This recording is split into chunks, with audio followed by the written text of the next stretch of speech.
Good morning students. आज मैं अपने चैनल ऑनलाइन स्कूल BSCB के माध्यम से 10th क्लास का जो ऑब्जेक्टिव है मैथ का, इसे पार्ट बाय पार्ट शुरू करने जा रहा हूं, जो कि बिहार बोर्ड के मॉडल गेस्ट पेपर होता है, जो मॉडल पेपर होता है उससे आधारित क्वेश्चन में आप लोगों को बताऊंगा। आप लोग देखिएगा और ऑब्जेक्टिव, केवल ऑब्जेक्टिव क्वेश्चन जिसे हल करिएगा आप लोग। तो देखिए, सबसे पहले पहला सवाल दिया है कि 7/20 का दशमलव प्रसार है। तो आप लोग पढ़े होंगे कि दशमलव प्रसार कैसे ज्ञात किया जाता है। जो उसका हर होता है यानी कि 20, इसको हम लोग गुणनखंड कर लेते हैं, अभाज्य गुणनखंड। 20 का 2 से 10, फिर 2 से 5, यानी कि किस रूप में आया, 2 गुना 2 गुना 5, यानी कि यदि 2 और 5 के रूप का हो तो शांत होता है, और 2 और 5 के अलावा कोई अन्य संख्या हो तो वह शांत होता है। तो 7/20 का दशमलव प्रसार क्या होगा, शांत होगा। समझ में आ रहा है क्यों होगा, तो 2 और 5 के गुणनखंड के रूप में है, इसलिए 7/20 का दशमलव प्रसार शांत होगा। अब आते हैं 2 नंबर क्वेश्चन पे। पाई है, पाई क्या है? तो पाई एक अपरिमेय संख्या मानी जाती है। क्या मानी जाती है? अपरिमेय संख्या। लेकिन पाई का मान हम लोग लिखते हैं 22/7 या 3.14 के रूप में और रखकर ही बनाते हैं। लेकिन पाई जो है एक अपरिमेय संख्या है। क्या है पाई? पाई एक अपरिमेय संख्या है। अपरिमेय संख्या और परिमेय संख्या, परिमेय संख्या आप लोग जानते हैं, जो P/Q के रूप का हो और Q ≠ 0 के बराबर, और अपरिमेय संख्या जो P/Q के रूप का न हो या प्रायः रूट के अंदर रखता है। और प्राकृत संख्या जो 1 से शुरू होकर गिनती की सभी संख्याओं को प्राकृत संख्या कहते हैं, और पूर्णांक संख्या जो 0 से शुरू होकर 1, 2, 300 अनंत तक जाती है, ये पूर्णांक संख्या है। दोनों सवाल आप लोगों को समझ में आ गया। अब आते हैं 3 नंबर सवाल पे। 3 नंबर सवाल दिया है कि 2 संख्याओं का मौसा 15 तथा लसा 105 है। यदि उनमें से एक संख्या 5 है तो दूसरी संख्या क्या है? तो आप लोग जानते हैं कि लसा गुना मौसा, लसा गुना मौसा बराबर होता है पहली संख्या गुना दूसरी संख्या। क्या होता है? पहली संख्या गुना दूसरी संख्या। और इसी सूत्र पर हम लोग बैठाते हैं इसको। जैसे लसा गुना मौसा, लसा दिया है 105 गुना मौसा दिया है 15 बराबर पहली संख्या, तो पहली संख्या दिया है 5 और गुना दूसरी संख्या हम लोग निकालेंगे।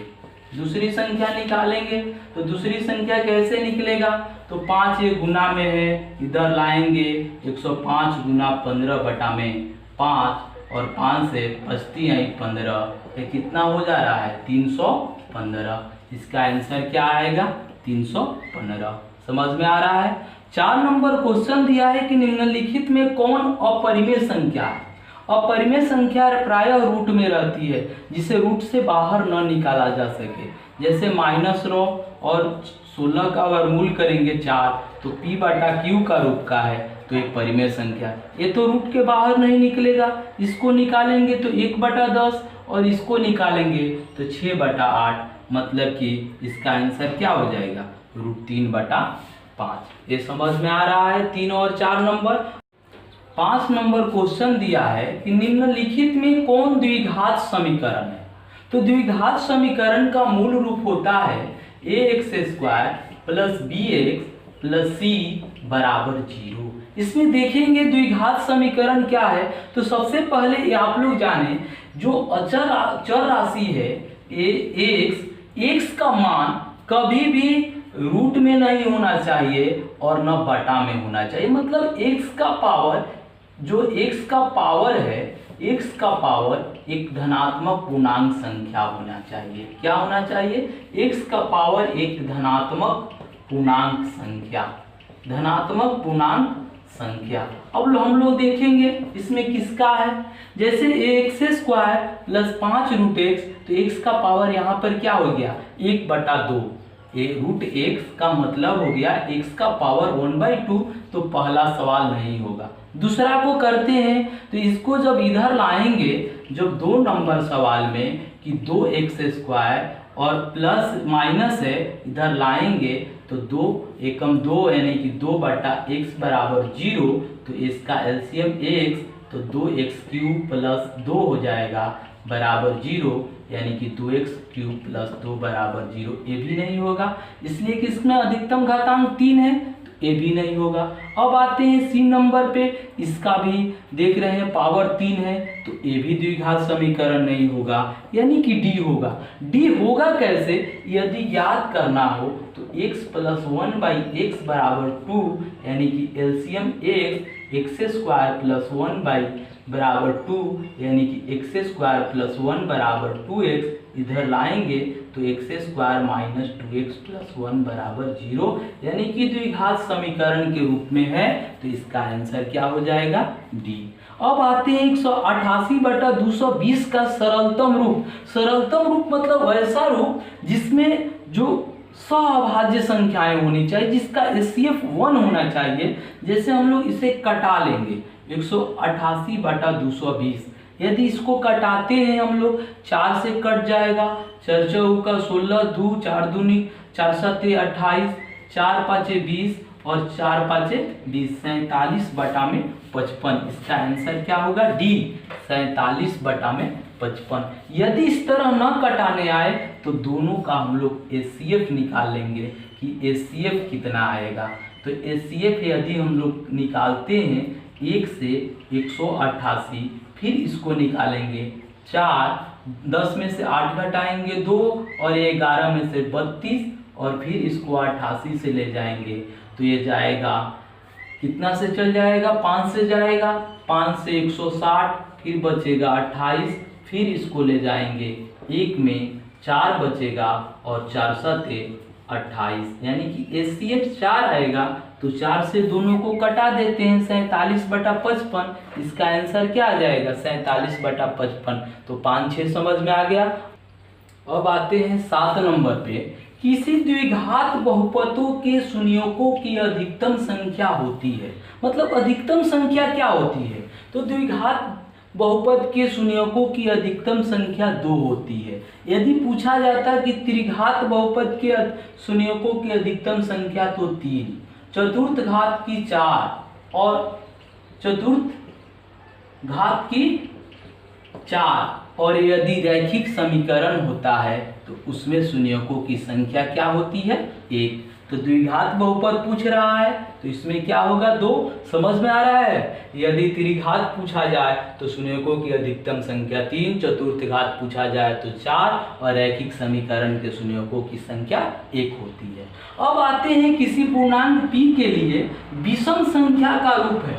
आप लोग जानते हैं कि विषम संख्या वैसी संख्या जो 2 से विभाजित नहीं होती है। तो किसी भी पूर्णांक के लिए, यदि किसी भी पूर्णांक के लिए हम उसी रूप में करते हैं तो पूर्णांक संख्या 1 2 3 4 5 6 कोई भी हो सकता है, तो p का रूप तो होगा नहीं, इसलिए कि उसमें समभी संख्या आता है। 2p यदि 1 का दोगुना करते हैं तो 2 होता है, 2 का दोगुना करते हैं तो 4 6 8 10, जिसमें भी 2p लगा देते हैं तो कोई भी नहीं, यानी कि p और 2p तो होगा नहीं। अब देखते हैं p + 1, तो p + 1 यदि 1 में 1 जोड़ते हैं तो 2, ये सम संख्या हो जाता है, और 2 में 1 जोड़ते हैं तो ये 3 विषम संख्या आ जाता है। लेकिन इसमें भी सही नहीं है और इसलिए 2p + 1 होगा। इसको कैसे, तो 2p + 1 यानी कि 2 × 1 + 1 करते हैं तो 2 + 1 बराबर 3 विषम संख्या। यदि 2 रखते हैं तो 2 × 2 + 1 यानी कि 4 + 1 बराबर 5, ये भी विषम संख्या आती है। तो किसी भी पूर्णांक p के लिए विषम संख्या का रूप क्या होता है, 2p + 1। समझ में आ रहा है। अब आते हैं 9 नंबर। अब आते हैं 9 नंबर सवाल पे।